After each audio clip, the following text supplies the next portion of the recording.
Hadza baini wa baina abdi. Inilah kata Allah yang kumaksud perjanjian antara aku dengan hambaku. Wali abdi ma sa'al. Dan jika hambaku benar salatnya sampai bacaan ini, apapun yang kau minta sekarang aku akan kabulkan.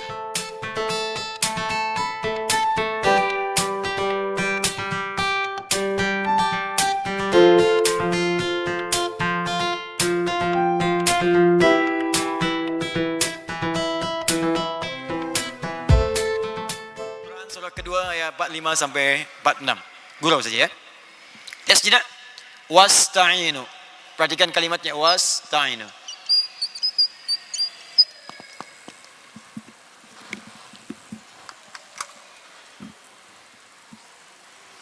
Tak nampak. Wasta'inu. Dan jika kalian punya persoalan dalam kehidupan, maka mintakan solusi, minta tolong. Ini perintah Allah. Kalau kita hendak merubah kalimat perintah ini, fi'il amr, dalam bentuk permohonan. Ya Allah, sekarang kami minta solusi, minta tolong. Wasta'inu, mintalah pertolongan, minta solusi. Lalu kita katakan, ya Allah, sekarang kami akan minta solusi. Maka kalimatnya akan berubah dari wasta'inu menjadi nasta'in. Nasta'in.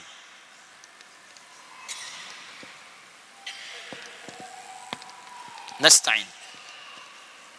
Kalau kita katakan, ya Allah, kami minta solusi ini hanya kepada Engkau saja, tak ada yang lain. Kami yakin denganmu, Engkau yang berjanji, sekarang kami minta. Kalau kalimatnya hanya kepada Engkau saja, kami yakin, maka tambahkan kalimat iyyaka di depannya. Iyyaka nasta'in. Iyyaka. Perhatikan kalimat ini, ini rahasianya. Kata Allah, bila kamu punya persoalan, punya masalah, punya problem dalam hidup, maka mintakan kemudian kepada Allah. Bagaimana caranya? Wassalah, dengan menunaikan solat. Saya nak tanya pada tuan dan puan, maaf ya, apakah dalam solat kita mengucapkan kalimat iyyaka nasta'in? Ya. Kapankah itu? Saat berdiri dalam solat, saat membaca Al-Fatihah, saat membaca Al-Fatihah. Sekarang saya bacakan hadis qudsi riwayat sahabat Anas bin Malik radhiyallahu taala anhu. Bagaimana Allah akan mengabulkan doa orang solat ketika dia membaca kalimat ini. Hadis sahih diriwayatkan oleh sahabat-sahabat senior. Haddatsana qala Rasulullah sallallahu alaihi wasallam an rabbih qala Allah azza wa jalla. Allah Subhanahu wa taala berfirman dalam hadis qudsi. Perhatikan kalimatnya. Qasamtu shalah baini wa baina 'abdi. Aku bagi solat itu menjadi dua bagian. Bahagian aku dan bahagian hambaku. Wali abdi ma sa'al.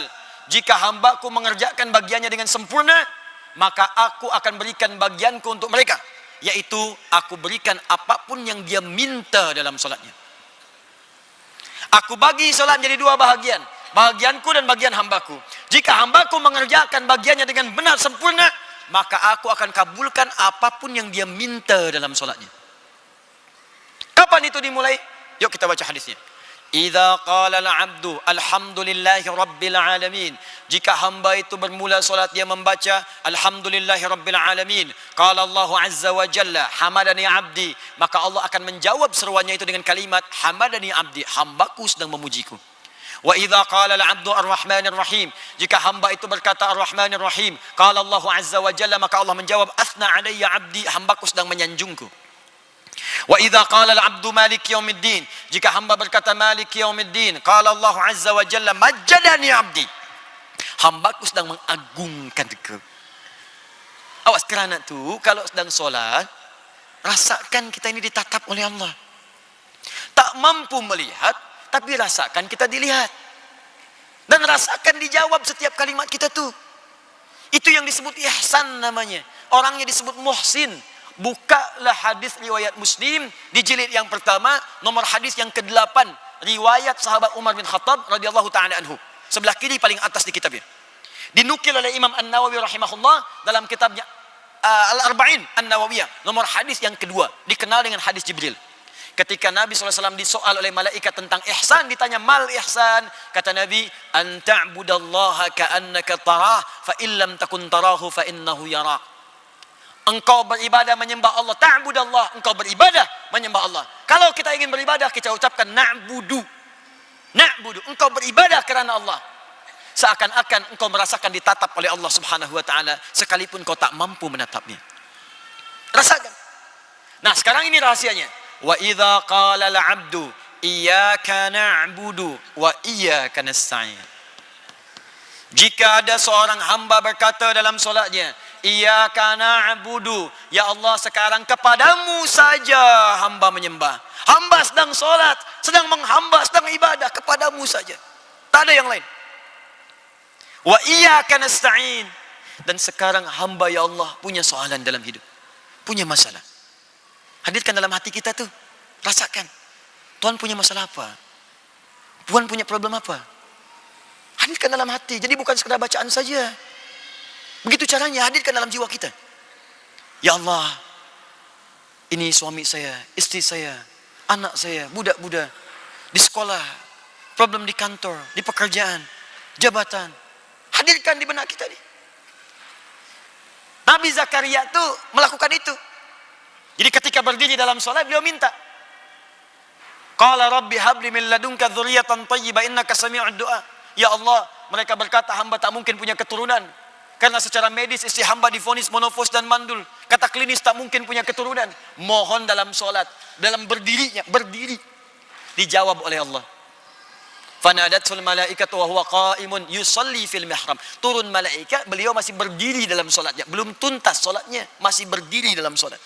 Annallaha yubashshiruka Yahya. Allah berikan berita gembira, engkau akan punya anak, langsung bahkan namanya dari Allah Yahya, yang berarti hidup. Yang mustahil menurut manusia terlahir dari rahim seorang perempuan yang monofos dan mandul bayi hidup, kata Allah tak ada yang mustahil. Kita nih ditunggu oleh Allah.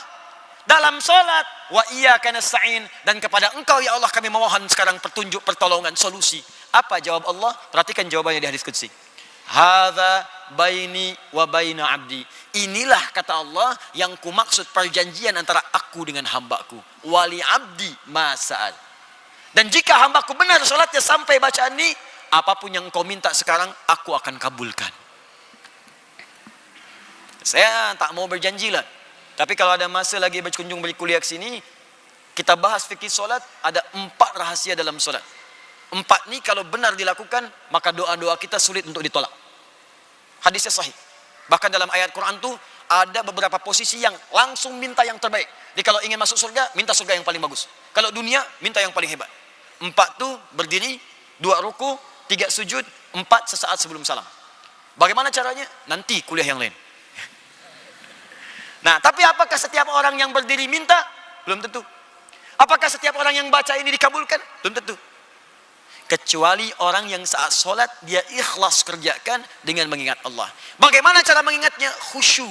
Wa innaha lakabiratun illa 'alal khashiin. Bagaimana cara khusyuk?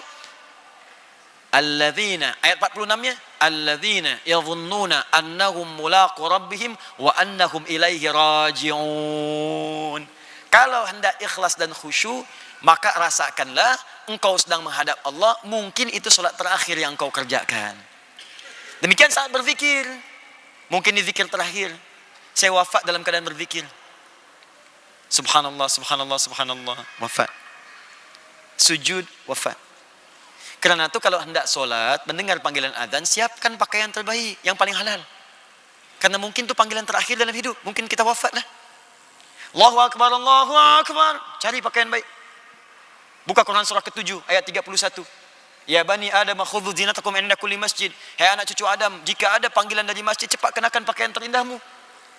Bagaimana tuan-puan ni? Diundang oleh manusia, datang ke parti, pakaian baik luar biasa yang undang manusia. Belum tentu sehari diundang 5 kali ada parti. Pakaian bagus, semua bagus, kasut bagus. Diundang Allah pakaian macam tu. Pakaian olahraga dipakai pula pakaian untuk solat. Depannya Messi, belakang Ronaldo, bingunglah malaikat. Hah? Bagaimana kita bisa mendapat rahmat? Pakai yang paling indah. Ya, terakhir saya punya kisah sedikit saja. Ada seorang perempuan tu di Qatar dulu. Ini soleha perempuan ini. Ini kisah nyata. Saya dapat riwayat dari orang fiqh. Jadi dia sangat dekat dengan Allah, dan dia tu begitu ikhlas menunaikan solat. Selalu teringat kalau ada panggilan Allah, cepat dia respon. Tibalah masa pernikahan dia. Saat dia sedang bersolek tu, berhias, berzina, tertiba kemudian mau masuk isyak. Ibundanya datang. Ibunya berkata, kamu siap, kita akan perkenalkan kepada orang-orang yang datang nih, hadirin yang datang. Azan berkumandang, dia berkata pada ibundanya, ma, hanal waqt, tiba waktu solat. Saya ingin solat dahulu, baru saya keluar. Apa kata ibundanya? Kamu nanti bisa kerjakan nanti, sekarang kamu keluar dulu. Kalau kamu nanti solat, kamu wudhu, hilanglah nanti semua hiasan tu. Make upnya hilang semua. Kamu keluar dulu. Kata perempuan ni anaknya, ma, hanal waqt, panggilan Allah sudah tiba. Aku malu kepada Allah. Allah yang berikan aku waktu, kesempatan untuk bisa menikah. Aku ingin bersyukur kepadanya. Ibundanya keluar dengan sangat ketus. Dia keluar, ya sudahlah kamu kalau begitu. Dia banting pintu, keluar. Maka dia berwudu. Wudu dengan sempurna, dengan khusyuk. Jatuhlah make up itu. Dia siap menunaikan solat. Khusyuk, enak. Ini kisah nyata, enak solat. Begitu dia sujud, lama dia sujud tu, nikmat. Saking nikmatnya, lama tak bangun lagi dia. Disitulah ternyata saat terakhir dia hidup. Ya ayyatuhan nafsul mutmainnah. Manusia menginginkan ia menjadi pengantin dunia, Allah menginginkan ia menjadi pengantin akhirat.